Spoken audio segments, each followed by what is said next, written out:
नमस्कार मंडळी, कशा आहात? मजेत ना? आणि मजेतच असायला हवे. तर आम्ही पण मजेत आहोत. आणि आजचा गणपती विसर्जन आहे आणि त्याचसोबत आपल्या घरात मस्त असे कुरकुरीत भजी वगैरे स्वयंपाक केला जातो.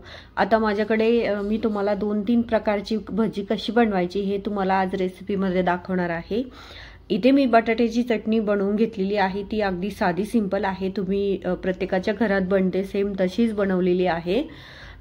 त्यानंतर मी घेतलेली आहे एक 5 ते 6 शिमला मिरची, जे अगदी कवळ्या आहेत, एकदम मस्त हिरव्यागार, आणि त्यामधलं बी तसंच ठेवायचं आहे. अगदीच त्या कवळ्या आहे त्यामुळे बी पण खूपच कमी आहे, त्यामुळे मी ते काढले पण नाहीये.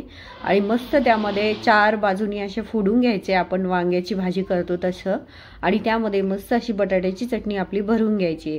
आता त्यानंतर मी सगळ्या शिमला मिरचीमध्ये चटणी भरून घेतलेली आहे. हे इतके मैत्रिणींनो खायला टेस्टी लागतात. तुम्ही अशा पद्धतीने नक्की करून बघा. आता रोज तेच कायमच कांद्याची भजी वगैरे खाऊन कंटाळा येतो. म्हटलं चला आज तुम्हाला काहीतरी नवीन रेसिपी दाखवते. आता मी इथे मोठ्या मिरच्या घेतलेल्या आहेत, ज्या अगदीच कमी तिखट असतात.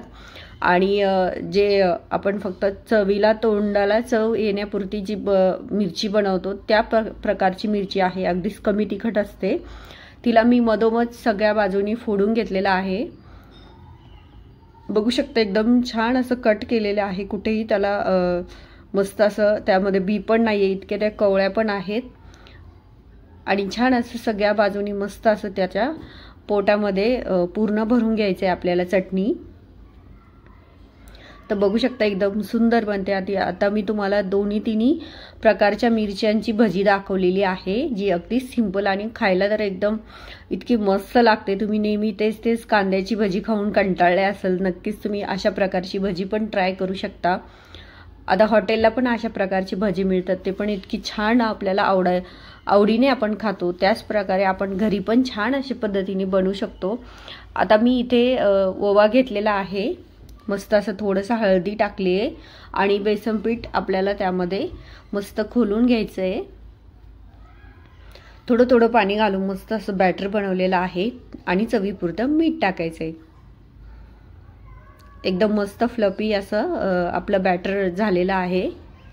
कारण आपल्याला वडापावला आपण कसं करतो सेम तसंच आपल्याला बेसन पिठाचं बॅटर बनवायचं आहे, जेणेकरून आपली भजी अगदीच क्रिस्पी होतील वरच्या साईडनी.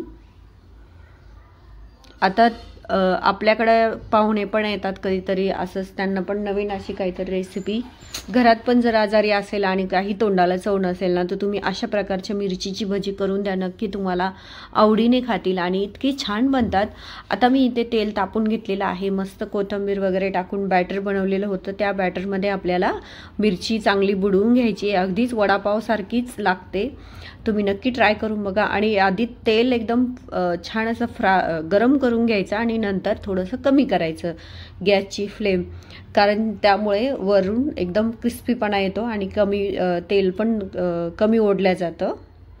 बघू शकता, बघूनच इतकं तोंडाला इतकं पाणी सुटतं की असं वाटतं लगेचच खावा. तर तुम्हालाही तसंच वाटत असेल तर नक्की ही रेसिपी ट्राय करून बघा. आणि कशी झाली, कशी वाटली तुम्हाला, नक्की मला कमेंटमध्ये नक्की सांगा. आणि त्याचसोबत मैत्रिणींनो, आपल्या चॅनलला लाईक, शेअर आणि सबस्क्राईब करायला मात्र विसरू नका. अशाच प्रकारे मी बाकीच्या पण ज्या लांब मिरच्या घेतल्या होत्या त्या पण सेम अशाच मस्त अशा गोल्डन ब्राऊन होईपर्यंत सगळ्या तळून घेणार आहे. आणि शेवटला लहान मुलांसाठी अगदीच आपल्या घरात चिल्ले पिल्ले असतातच आणि त्यांच्याही आवडीचं का बरं नको करायला. तर माझ्या घरात 2 मुलं आहेत, माझी मुलगी आणि माझा मुलगा.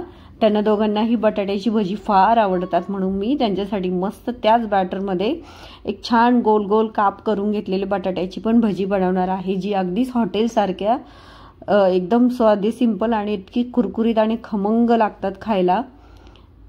आता ही माझे आजोबा आहे, तुम्हाला मी एक किस्सा सांगते. माझे आजोबा आहे, त्यांना अशा मिरच्या फार आवडायच्या, म्हणजे फार. आमच्या घरात अगदी दर 2 दिवसाला अशी मिरची माझी आजी बनवून द्यायची, कारण त्यांना अशी मिरची तळलेली फार आवडायची. आता तो मला किस्सा जस्ट मी मिरची बनवताना मला आठवण आली आजी आजोबाची, म्हणून मी तुम्हाला शेअर केली.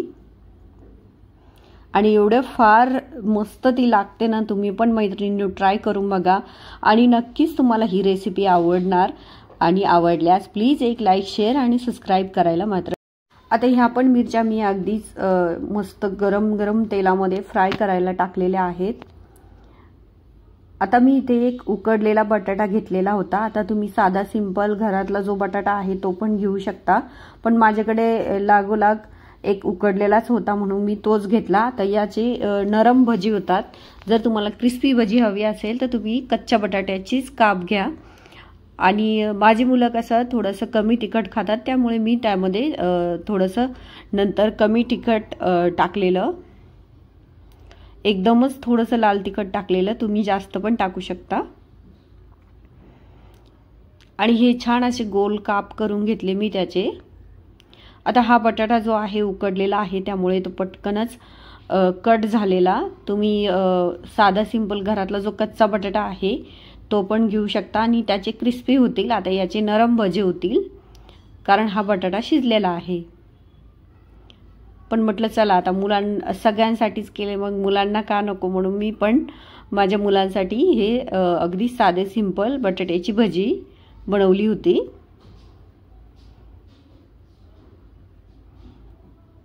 तुम्हालाही बघून नक्कीच करावंशी वाटतील अशीच रेसिपी आहे मैत्रिणींनो, आणि नक्की ट्राय करा। बघू शकता इतके सुंदर दिसायला, इतके भारी दिसतात आणि त्यासोबत खायला मात्र इतके सुंदर होते, काय सांगू मैत्रिणींनो, इतके सुंदर लागतात। तुम्ही पण नक्की ट्राय करून बघा। आणि प्रत्येक भागामध्ये भज्यांचे प्रकार खूप वेगवेगळे केले जातात। काहींकडे कोबीची भजी करतात, फ्लावरची भजी करतात, पालकची भजी करतात, आणि मला वाटतं प्रत्येकाच्या घरी ही भजी तर करतच असाल। आणि तुम्ही पण नक्की ट्राय करून बघा, नक्कीच तुम्हाला ही रेसिपी आवडेल। अगदी साधी सिंपल आहे आणि खायला मात्र इतकी भन्नाट आहे मैत्रिणींनो, तुम्ही अगदी चुटकीसारखी बनवाल। कारण पाहुणे जरी आले ना आणि आपल्याला काय करावं सुचत नाहीये, मग असं तुम्ही काहीतरी स्नॅक पण देऊ शकता, इतकं सुंदर बनतो। आणि बघा आपले गोल्डन ब्राऊन झालेले आहेत, अगदी छान भजी झालेली आहे। चला तर मैत्रिणींनो, तुम्हाला नक्कीच रेसिपी आवडली असेल, प्लीज आवडल्यास एक लाईक, शेअर आणि सबस्क्राईब करायला मात्र विसरू नका, आणि त्याचसोबत फेसबुकलाही फॉलो करायला विसरू नका। बाय, भेटूया पुढच्या व्हिडिओमध्ये, तोपर्यंत मस्त खा, स्वस्त रहा।